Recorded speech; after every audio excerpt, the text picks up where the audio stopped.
What do you hope ICAN looks like in 10, 20 years?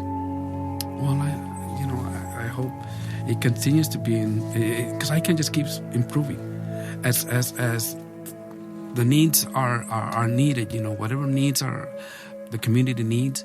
ICAN has it. Whether it's education for the drugs or whatever the needs are required, ICAN seems to adapt to that need.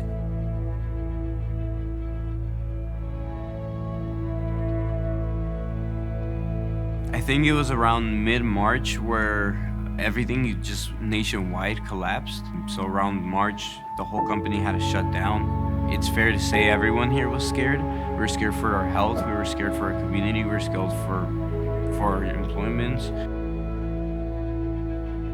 ICAN represents a community where I grew up.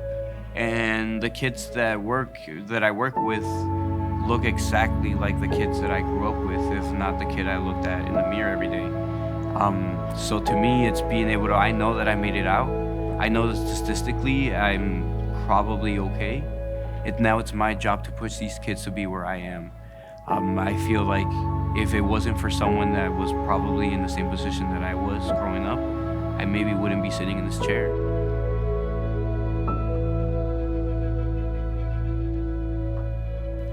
As soon as the pandemic hit, we just thought, how can we transition and how can we reach them? We never stopped and said, oh my God, it's over.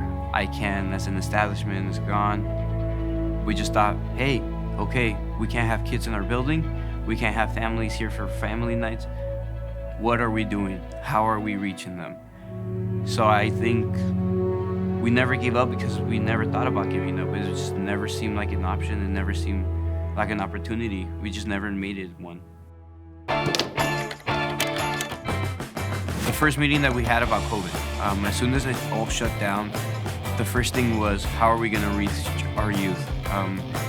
And I can't recall specifically who in the company said it, but someone just said, what if we created like to-go packages with activities?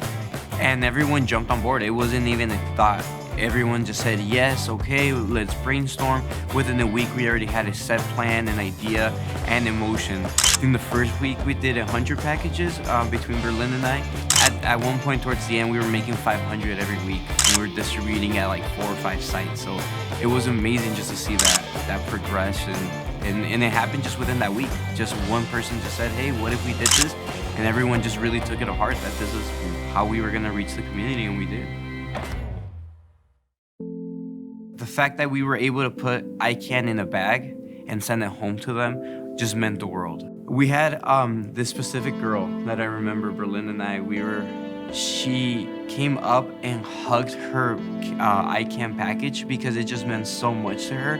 And her mom just said she loves crafts. Like, you don't understand. Just knowing that you had such an impact on these kids where maybe historically was the worst summer of their life, you were giving them some kind of good output, it just really made a difference. I can't express how much these packages light up like these kids' face. And if I get a little emotional, it's because I just remember how I could see my kiddos coming from ICAN and not being able to see me or my other class member or my other coworkers in the classroom, but then having them able to take just a tiny bit of that home and having like how much that meant to them because they're here back now, how much that meant to them day in and day out. It's just really, I don't know, words can't express how much that meant to us.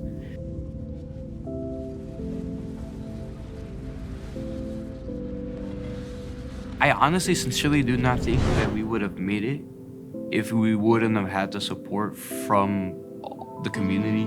Honestly, we wouldn't be past June if we wouldn't have had all those donations. Which would be insane. We would have lost 6 months. Yeah, we would have probably lost 6 months if it wasn't because of all those donations.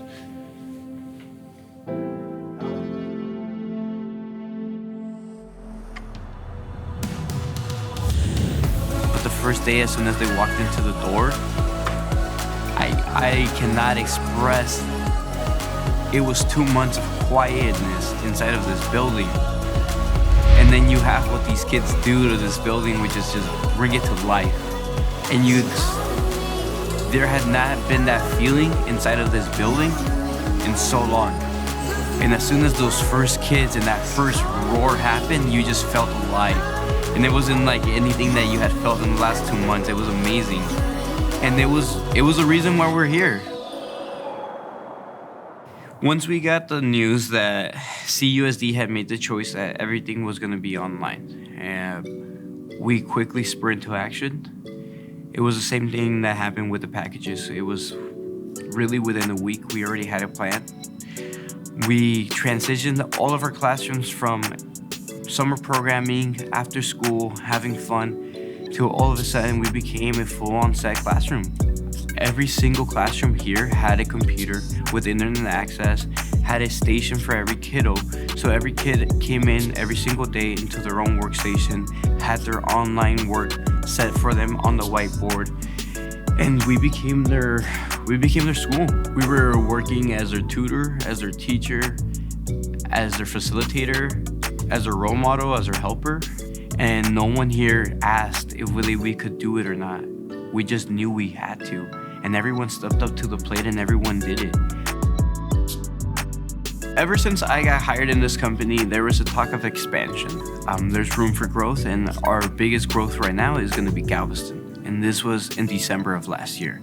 And then COVID happened. March came and derailed everything, or it seemed like it was gonna.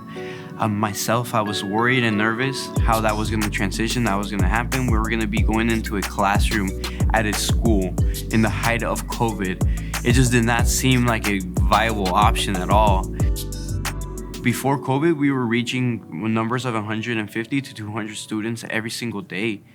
So how can we serve this community and Galveston or Hartford or San Marcos? How can we reach those kids and still be in that community? It was going into that classroom, into that school. And so we've done an amazing job not stopping and not skipping a beat. We really have not stopped.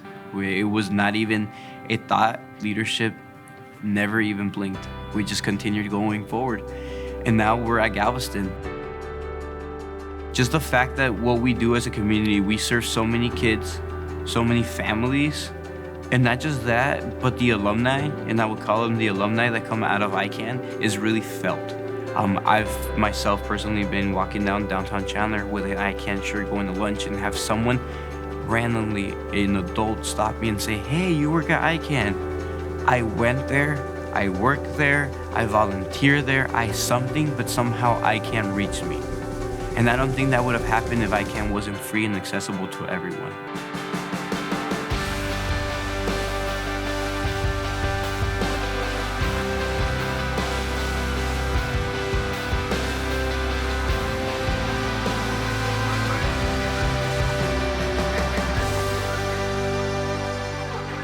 I've, in a sense, already made it. I'm okay. Now it's my turn to make sure that these kids know that they can still make it, and they can still do something with themselves, and they can still reach potentials that they don't even know they have. And if there's not someone like me that comes and pushes and tells them, maybe they won't hear it.